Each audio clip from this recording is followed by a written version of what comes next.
Muito obrigado. Chegou então o momento de ouvirmos a palavra do Senhor e vamos abrir as nossas Bíblias no primeiro livro de Crônicas. Primeiro livro de Crônicas, no capítulo de número 13, versículo de número 14. Primeiras de Crônica, capítulo 13, versículo de número 14. Diz assim a palavra do Senhor.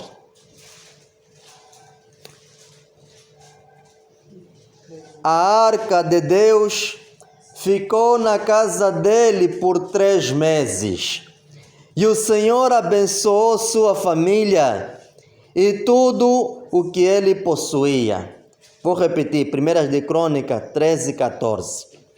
A arca de Deus ficou na casa dele por 3 meses. E o Senhor abençoou sua família e tudo o que possuía. Palavra do Senhor. Graças a Deus. Vamos orar. Obrigado, papai, pela tua bênção, a tua maravilha, a tua proteção em nossas vidas. Obrigado, Senhor, porque agindo, Pai, ninguém poderá impedir. Nós estamos a clamar a tua presença em nossas vidas. Nós estamos a clamar a tua unção nos capacitando para podermos pregar a tua palavra, não de acordo à nossa vontade, mas a tua. Em nome de Jesus, pelo poder e autoridade que há no sangue do Cordeiro, no nome de Jesus Cristo, seja quebrado agora todo impedimento. A verdadeira mensagem seja guardada em nossos corações. Seja arrancado todo empecilho, papai, bloqueando com que esta mensagem prospere em cada coração e prospere na vida de cada alma aqui neste lugar. Senhor Jeová dos Exércitos, esteja conosco e conosco permaneça, em nome de Jesus. Amém? Amém. Muito obrigado.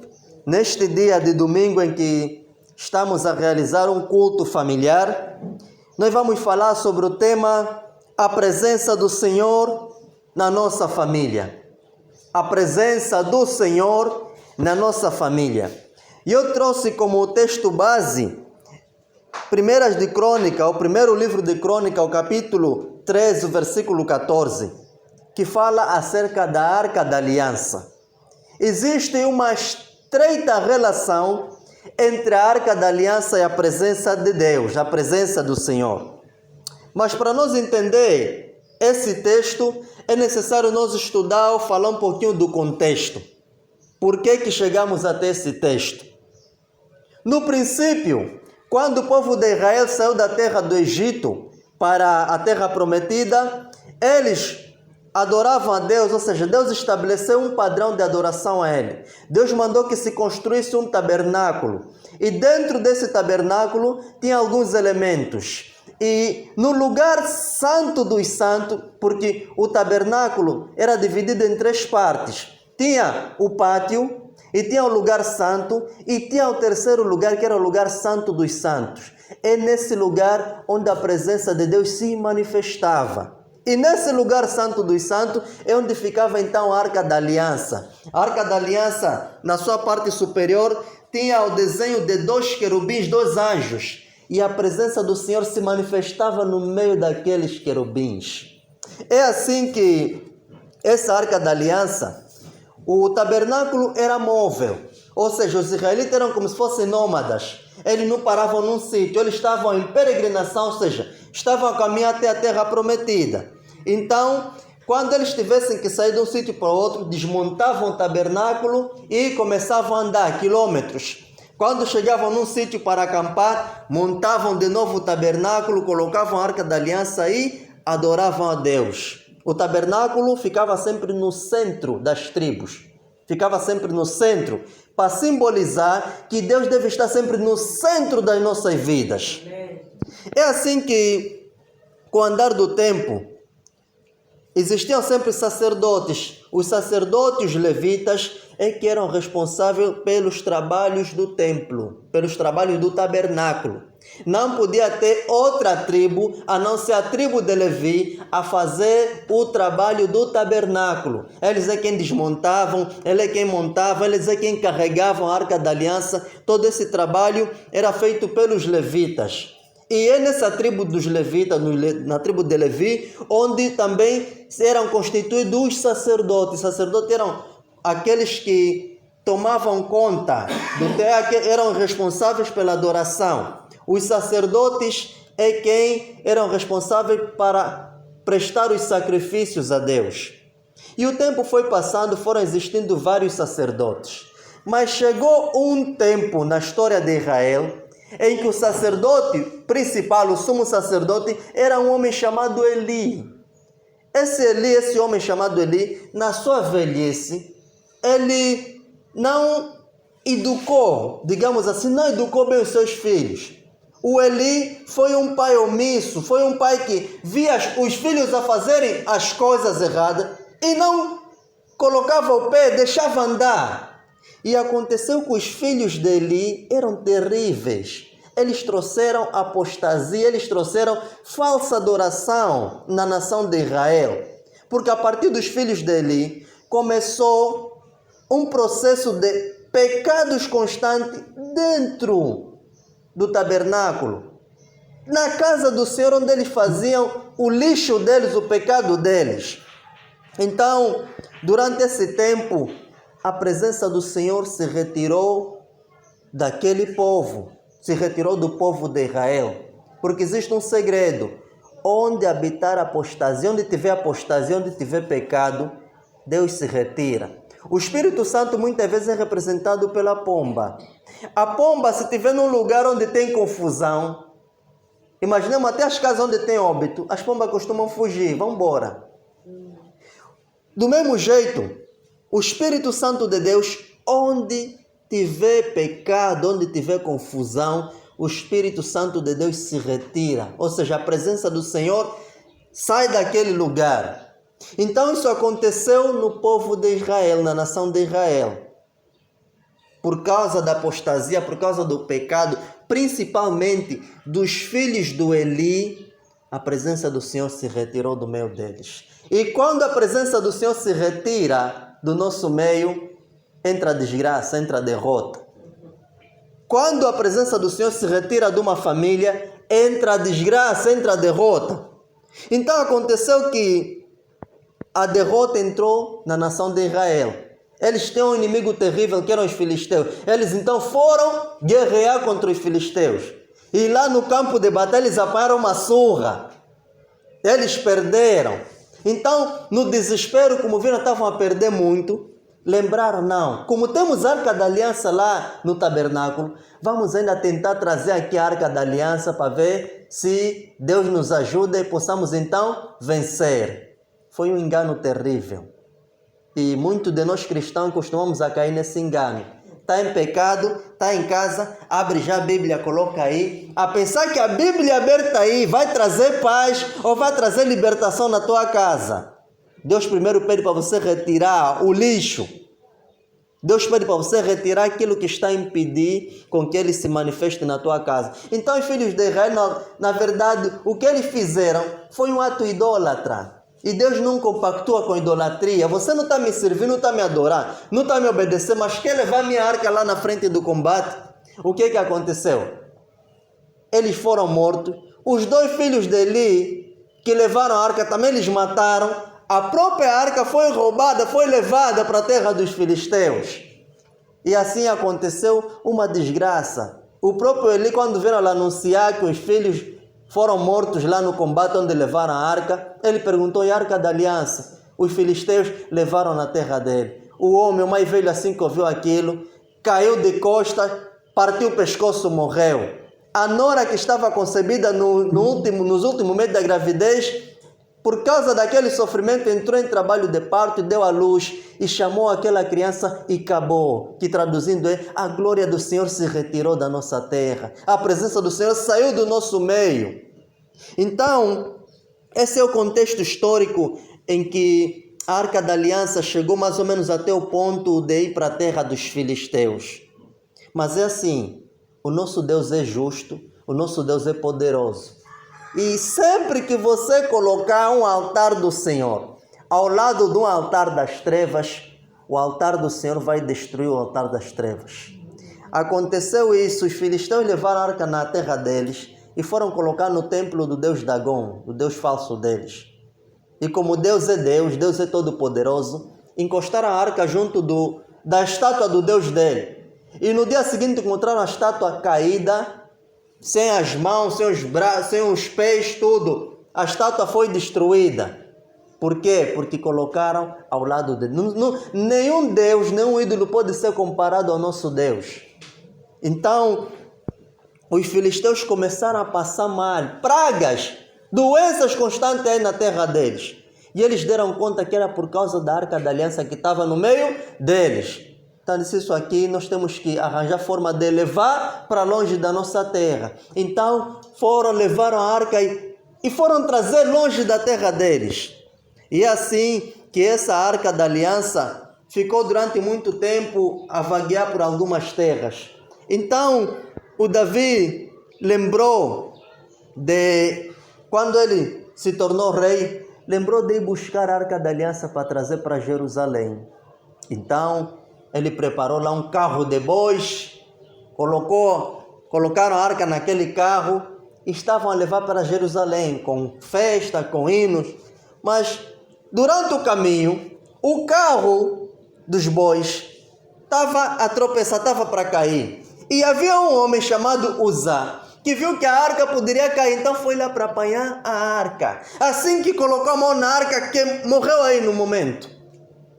Ele morreu na hora, porque a ira do Senhor se levantou contra o Uzá. E aí vem um outro princípio, acerca da adoração do Senhor. Nós temos que adorar a Deus conforme Ele manda.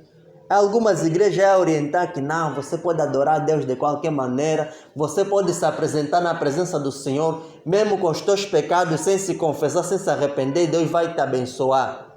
Isso é feitiçaria. Toda igreja que te vai ensinar isso é feitiçaria. E quando vocês verem alguma igreja que você com os teus pecados não te conduzem ao arrependimento, não te orientam a abandonar o pecado, só dizem, traz só teu dinheiro aqui, vamos te fazer aqui uns trabalhos, você vai prosperar. Aquilo aí é um centro de feitiçaria, de falsado da igreja. Então nós temos que prestar muita atenção. Com esse texto, nós conseguimos aprender que a adoração ao Senhor tem que ser feita com reverência. Nós temos que adorar a Deus com reverência. E temos que observar aquilo que Deus orienta.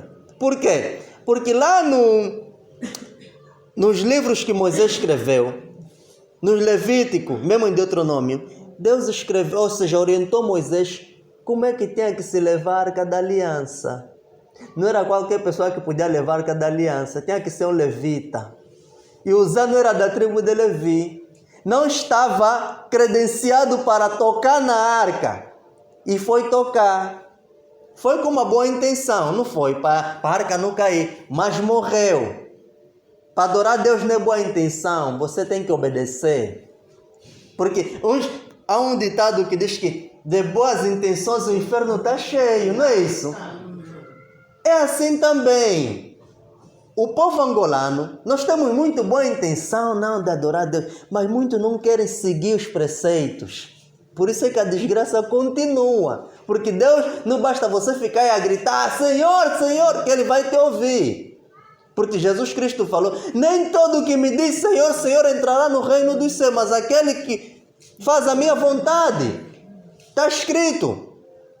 Então, a Arca da Aliança, depois daquele incidente com Uzá, Davi ficou muito triste, então não continuaram mais com a marcha até Jerusalém. É assim que a Arca da Aliança foi parar na casa do Obed-Edom.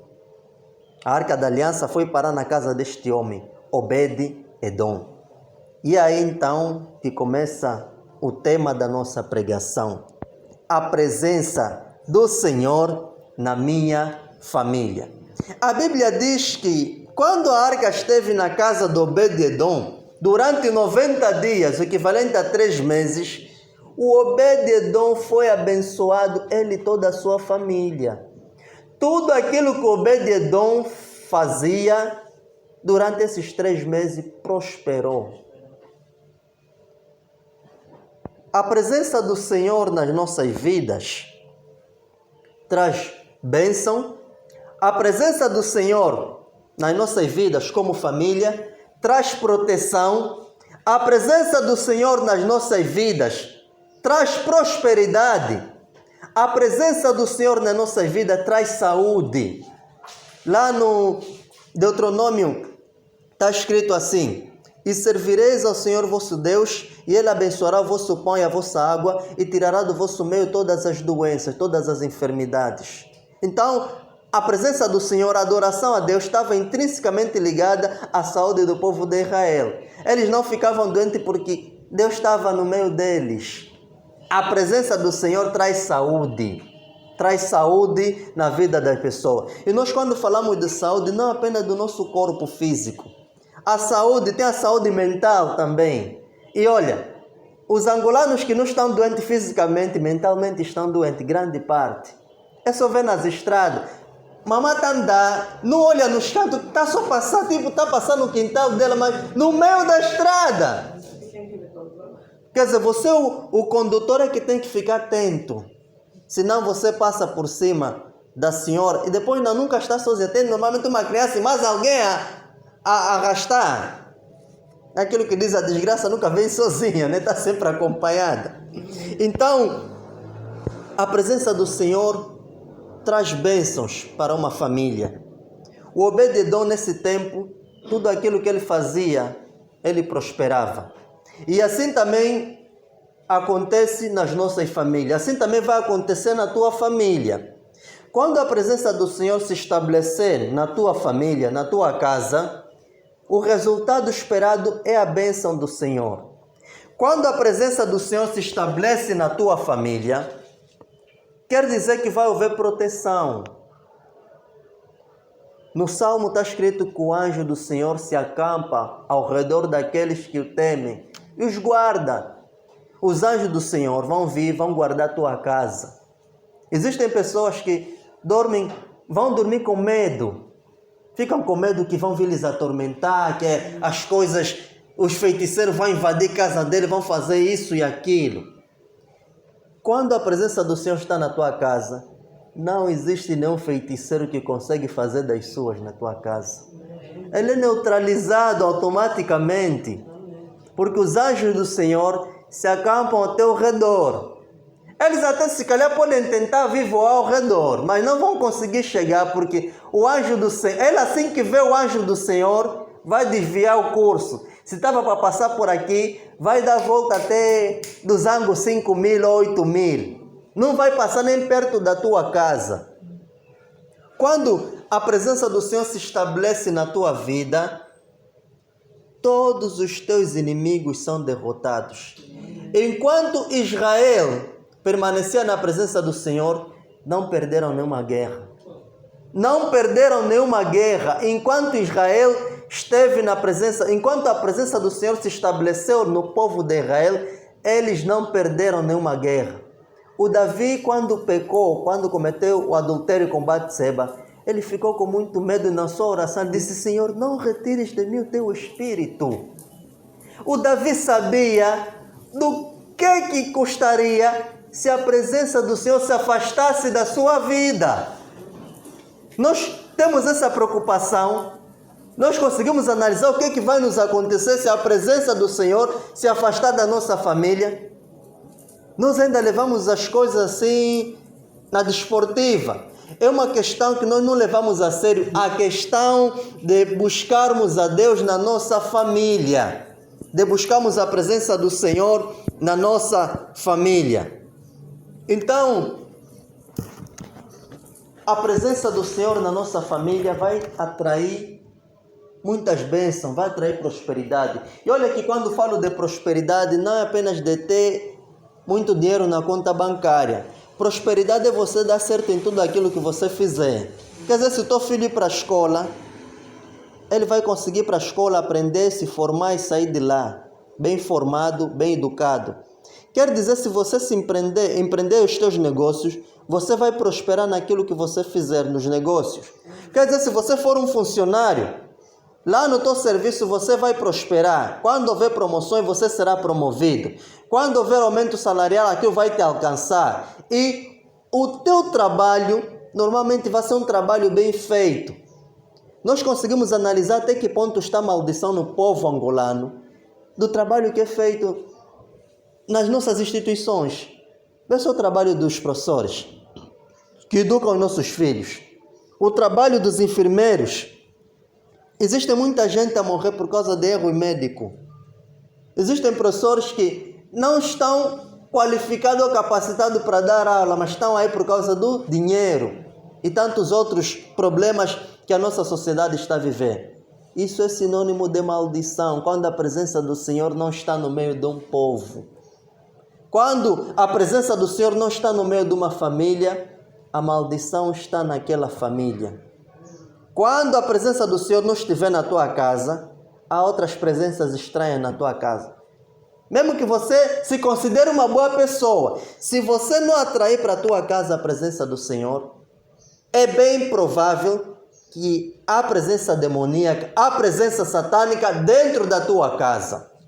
Então nós precisamos prestar atenção a esse detalhe. Então como é que nós vamos atrair a presença do Senhor para as nossas vidas?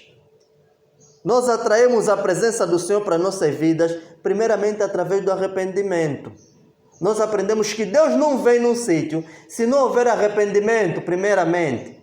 Se você não reconhecer que estás em pecado e que precisas urgentemente abandonar a vida de pecado, Deus não vem estabelecer moradia, não vem fazer morada na tua casa, não vem fazer morada na tua família.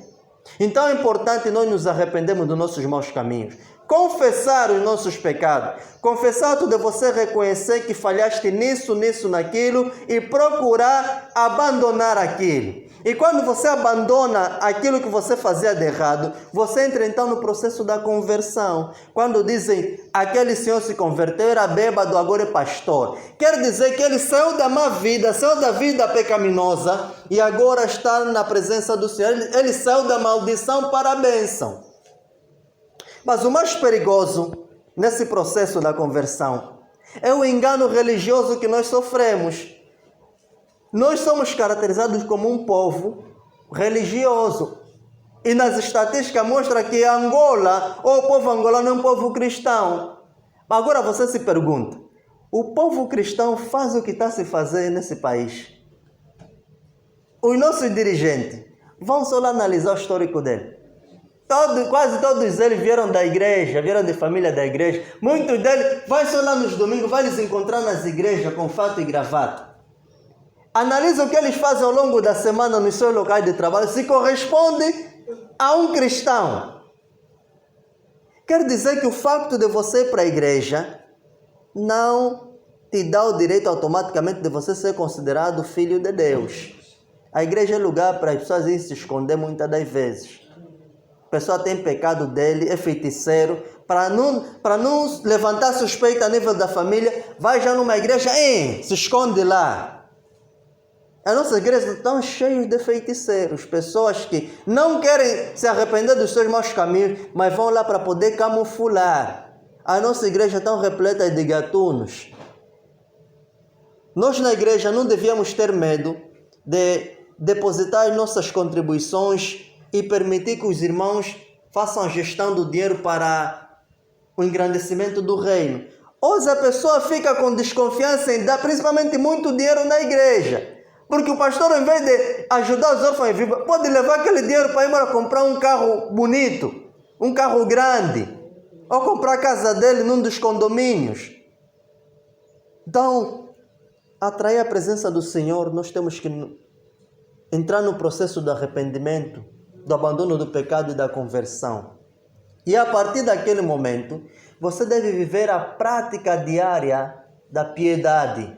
O que é que envolve isso? Você diariamente tem que tirar tempo, de preferência as primeiras horas do dia, para meditar na palavra do Senhor, para orar, meditar, ler a Bíblia, pedir a direção do Espírito Santo para compreender aquilo que está escrito, orar a Deus constantemente. E durante o teu dia, viver de acordo com aquilo que você está aprendendo na Bíblia. É assim que se estabelece a piedade, a vida piedosa. Enquanto você não fizer isso, não vais atrair a presença de Deus para a tua vida. E nós costumamos alguma vez oscilar. Ao momento que você está a buscar a presença de Deus, as coisas começam a andar bem. Depois, deixas por um bom tempo de buscar a presença do Senhor. Vem a desgraça, vem a derrota. Quando você veja as lágrimas são demais, lembra que tens um Deus, volta de novo lá, Ele te ajuda, você fica um tempinho, depois volta de novo. Esse processo de você estar sempre a oscilar, altos e baixos, também te provoca muito sofrimento. Porque Deus deu uma orientação a Moisés que o fogo não deve se apagar no tabernáculo. O fogo, o candeeiro, no tabernáculo havia um candeeiro que constantemente tinham que colocar azeite. A chama naquele candeeiro, um candeeiro de 7 pontas, tinha que estar permanente. Ou seja, aquilo não poderia se apagar. No nosso dia representa a oração e a adoração a Deus. Você não pode ficar nem um dia sequer sem buscar e adorar a Deus. Aquilo é saúde para os teus ossos. É saúde para a tua casa, para a tua família. Você quando analisar um pai, uma mãe que os filhos estão constantemente na desgraça, aquele pai aí não está a andar bem na questão da prática da oração, na questão da prática de buscar a Deus conforme tem que ser. Então é dessa forma que nós atraímos a presença do Senhor para a nossa família. E quando a presença do Senhor se estabelecer na tua família, a tua família vai ser usada como referência na nação. A tua família, os teus filhos, os teus netos serão usados como referência na nação. Quando quiserem dar referência de uma boa família, vão orientar a tua, olha, aí na boa fé tem uma família de uma mamã assim, assim, aquela família sim senhor. Vai ser usada como referência.